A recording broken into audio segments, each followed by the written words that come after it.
নমস্কার, আমি Susmita's flavour fusion চ্যানেলে আপনাদের আবারও একবার স্বাগত জানাই। আজকের এই পর্বে আমি বানাবো একেবারে ঘরোয়া সাদামাটা অথচ স্বাদে ভরপুর এক পদ নারকেল কচু বাটা। প্রথমেই কচুগুলো ভালো করে ধুয়ে জল ঝরিয়ে ছোট ছোট করে কেটে নিয়েছিলাম। এরপর কড়াইতে কিছুটা তেল দিয়ে গোটা রসুন, কাঁচা লঙ্কা, শুকনো লঙ্কা, গোটা সর্ষে ভেজে কেটে রাখা কচু দিয়ে মিক্সিতে একটা পেস্ট বানিয়ে নিয়েছিলাম। কিন্তু আমি পুরোটা মিহি পেস্ট করিনি, কচুগুলো কিছু গোটা গোটা রেখে দিয়েছি।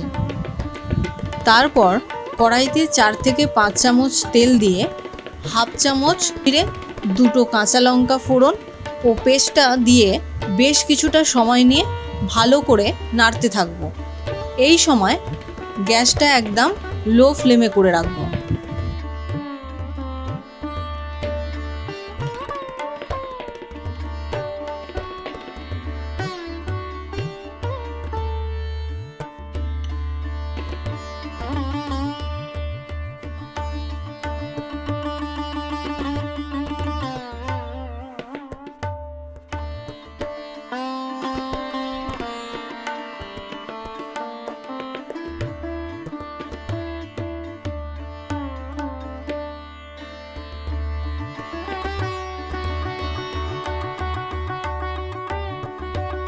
নাড়তে নাড়তে যখন দেখবেন কচুটা ডো মতো হয়ে যাচ্ছে, সেই সময় উপর থেকে হাফ চামচ হলুদ গুঁড়ো, স্বাদ মতো নুন ও চিনি দিয়ে ভালো করে মিশিয়ে নিয়ে ছোট বাটির 1 বাটি নারকেল কোড়া উপর থেকে ছড়িয়ে আবারও কিছুটা সময় নিয়ে ভালো করে মিশিয়ে নেব।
ভালো করে মিশিয়ে নেওয়া হয়ে গেলে গ্যাসটা বন্ধ করে ওই কড়াইতে ভালো করে চাড়িয়ে দেব।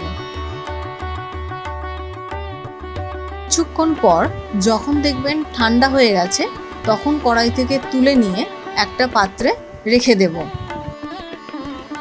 গ্যাস অন করে ওই কড়াইতে কিছুটা তেল গরম করে সামান্য পরিমাণ গোটা সর্ষে, 2 শুকনো লঙ্কা ও 1 চামচ কোড়া নারকেল দিয়ে একটা তড়কা বানিয়ে পাত্রে রাখা কচু বাটার উপর দিলেই তৈরি নারকেল কচু বাটা।